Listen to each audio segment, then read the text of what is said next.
Fertility ట్రీట్మెంట్లో ఉండే అపోహలు నిజాల గురించి చర్చించుకుందాం. వయస్సు, ఆడవారి వయసు మాత్రమే ఫర్టిలిటీ ట్రీట్మెంట్కి రిలేటెడ్ అని చాలా మంది చెప్తూ ఉంటారు. వయసు అనేది ఆడవారికైనా మగవారికైనా చాలా ఇంపార్టెంట్, కానీ లిమిట్ అనేది వేరీ అవుతూ ఉంటుంది. అంటే ఆడవారిలో 30 నుంచి 35 సంవత్సరాలు, మగవారిలో 40 నుంచి 45 సంవత్సరాలు ఈ ఏజ్ లిమిట్ వేరీ అవుతూ ఉంటుంది.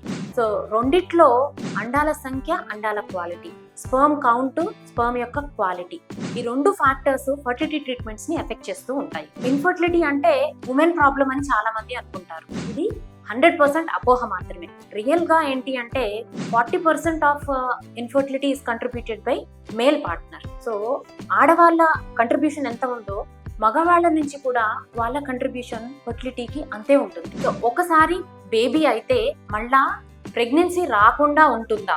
ఉండొచ్చండి. దాన్ని మనం సెకండరీ ఇన్ఫర్టిలిటీ అంటాం.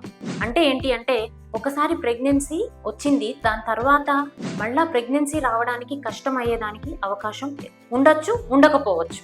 సో ఒకసారి ప్రెగ్నెంట్ అయితే రెండోసారి ప్రెగ్నెన్సీ వస్తుంది అని గ్యారంటీ ఇవ్వడానికి కూడా ఏమీ లేదు. సో మీరు ప్లాన్ చేసుకునేటప్పుడు 1 సంవత్సరం పాటు న్యాచురల్ గా మీరు మళ్ళా ప్రయత్నం చేసిన తర్వాత కూడా ప్రెగ్నెన్సీ రాకపోతే 100% మీరు ఫర్టిలిటీ కన్సల్టెంట్ కానీ గైనకాలజిస్ట్ ని కానీ మీరు కన్సల్ట్ అయ్యి అసిస్టెన్స్ తీసుకోవడం అనేది చెప్పదగిన అడ్వైస్.